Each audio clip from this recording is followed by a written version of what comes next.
بسم اللہ الرحمن الرحیم KHT ورڈ کے تمام دیکھنے اور سننے والوں کو السلام علیکم ناظرین، آج ہم آپ کو اسرائیل اور فلسطین کی پوری تاریخ بتائیں گے۔ ناظرین، اسرائیل دیش 1948 میں بنا تھا۔ اس سے پہلے فلسطین پر مسلمانوں کا ہی قبضہ تھا، یعنی فلسطین والا پورا علاقہ مسلمانوں کا تھا۔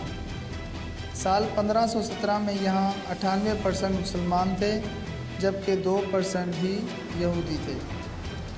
1882 میں 92% مسلمان جبکہ 8% یہودی رہتے تھے، اور سال 1917 میں بھی اس علاقے میں 91% مسلمان اور صرف 8% یہودی تھے، یعنی ہمیشہ سے یہ مسلمانوں کا علاقہ رہا ہے۔ 1918 تک 90% سے زیادہ آبادی مسلمانوں کی تھی۔ اس وقت اسرائیل کا نقشہ ایسا ہوا کرتا تھا جس میں لگ بھگ سبھی علاقے فلسطین کے پاس تھے۔ یہودی لوگوں نے ایک طرح سے یہاں پناہ لی ہوئی تھی، اور فلسطین کا اصل میں نقشہ یہ ہے، وہ ایسا تھا، اور یہودی جو تھے وہ یہاں پناہ گزیر تھے۔ جب اس علاقے میں مسلمانوں کی حکومت تھی، تب انہوں نے کبھی بھی یہودی مذہب کے لوگوں کو بسنے سے روکا نہیں تھا۔ یہودی مذہب کے لوگ جب اس علاقے میں پناہ لینے کے لیے آئے تو فلسطین کے مسلمان ان کو ویلکم کرتے تھے۔ اس وقت مسلمانوں اور یہودیوں کے لوگوں کے بیچ کڑواہٹ نہیں تھی۔ یہ ستیہ پہلی عالمی جنگ کے بعد بدلنے شروع ہوئی، یعنی یہ جو بھائی چارہ تھا یہ فرسٹ ورلڈ وار کے بعد ٹوٹنا شروع ہوا، جب عیسائی ملکوں میں یہودیوں کے خلاف بڑے پیمانے پر ہنسا شروع ہو گئی۔ ناظرین، عیسائی مذہب کے جو لوگ ہیں وہ یہودیوں لوگوں سے نفرت کرتے تھے، کیونکہ انہیں لگتا ہے کہ جیسس کرائسٹ، یعنی جنہیں ہم حضرت عیسیٰ علیہ السلام کہتے ہیں، ان کی جو قتل ہے ان میں یہودی لوگوں کا ہاتھ ہے۔ اس لیے ان دونوں مذہب کے بیچ ہمیشہ دشمنی تھی۔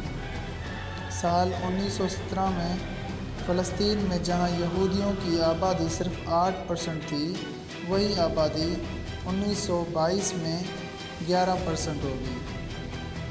1931 میں بڑھ کر 17% ہو گئی، 1936 میں 28% ہو گئی، اور پھر 1947 میں 32% یہودی یہاں رہنے لگے۔ فلسطین میں اچانک سے یہودیوں کی آبادی میں اس لیے اضافہ ہوا کیونکہ عیسائی ملکوں میں یہودیوں پر بہت ظلم ہو رہے تھے، انہیں مارا جا رہا تھا، اور وہ اپنے جان بچانے کے لیے فلسطین میں پناہ کے طور پر آنے لگے۔ دوسری عالمی جنگ سے پہلے عیسائی ملکوں میں 90 لاکھ یہودی رہتے تھے، لیکن جرمنی کے اس وقت کے حکمران ہٹلر نے ان میں سے 60 لاکھ یہودیوں کو قتل کروا دیا۔ ناظرین، اس وقت ہٹلر نے ایک تاریخی جملہ کہا تھا کہ میں کچھ یہودیوں کو اس لیے زندہ چھوڑ رہا ہوں تاکہ آنے والے لوگوں کو ان ظالموں کے بارے میں پتہ چلے۔ یہودی مذہب کے لوگ ڈرے ہوئے تھے، اور ان کا اپنا کوئی ملک نہیں تھا جہاں وہ جا سکیں، اس لیے انہوں نے اپنی جان بچانے کے لیے فلسطین لوٹنے کا فیصلہ کیا، جس کو وہ اسرائیل کہتے تھے، اور اس کام میں برطانیہ نے ان یہودیوں کی مدد کی۔ ہندوستان کی طرح سال 1917 میں برطانیہ نے فلسطین کو اپنا غلام بنا لیا تھا۔ جیسے ہم غلام تھے برطانیہ کے، ویسے ہی فلسطینی غلام تھے برطانیہ کے۔ اور جب دوسری عالمی جنگ میں یہودیوں نے انگریزوں کی مدد کی تو انگریزوں نے خوش ہو کر یہودیوں سے یہ وعدہ کیا کہ وہ ان یہودیوں کے لیے ایک الگ ملک بنانے میں مدد کریں گے۔ اور جس طرح انگریزوں نے سال 1947 میں ہندوستان کو بانٹ دیا، ٹھیک ویسے ہی انہوں نے فلسطین کے ٹکڑے کر دیے۔ ناظرین، برطانیہ نے اقوام متحدہ میں اسرائیل ملک بنانے کے لیے ایک بل پیش کیا اور پھر اقوام متحدہ نے سال 1947 میں یہ طے کیا کہ فلسطین کو مسلمانوں اور یہودیوں کے بیچ بانٹ دیا جائے گا۔ تو سوچئے، برطانیہ نے فلسطین کے 2 حصے کیے، فلسطین کے 2 حصے کر کے کہا ایک حصے میں مسلمان رہیں گے، دوسرے حصے میں یہودی رہیں گے، اور جس حصے میں یہودی رہیں گے وہ ایک الگ ملک کہلائے گا جس کا نام ہوگا اسرائیل۔ اقوام متحدہ کے تحت 56% علاقہ فلسطین کا اسرائیل کو ملنا تھا اور 44% علاقہ فلسطین کے مسلمانوں کو ملنا تھا۔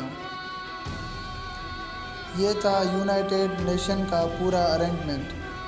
لیکن سال 1948 میں جب اسرائیل بنا اور عرب ملکوں نے اچانک سے فلسطین کی حمایت کرتے ہوئے اسرائیل پر حملہ کر دیا اور زبردست جنگ لڑی گئی، اور اسرائیل نے اقوام متحدہ کے قوانین کی خلاف ورزی کرتے ہوئے فلسطین کے کئی علاقوں پر قبضہ کر لیا۔ 1917 میں جو علاقہ کبھی پوری طرح سے فلسطین کے مسلمانوں کے پاس ہوا کرتا تھا اس پر اسرائیل کا قبضہ ہو گیا، اور آج یہاں لگ بھگ 74% یہودی رہتے ہیں اور حصے کے صرف 12% علاقے پر ہی فلسطین کا قبضہ ہے۔ تو سوچئے، ایک زمانے میں جب فلسطین کے پاس لگ بھگ 46% علاقہ تھا، وہ گھٹ کر اب صرف 12% رہ گیا، کیونکہ اسرائیل نے دھیرے دھیرے فلسطین کے بہت بڑے علاقے پر قبضہ کر لیا، اور اسی وجہ سے فلسطین کے مسلمان اسرائیل کو اپنا دشمن نمبر 1 سمجھتے ہیں۔ اس لیے فلسطین کے مسلمان اسرائیل سے نفرت کرتے ہیں۔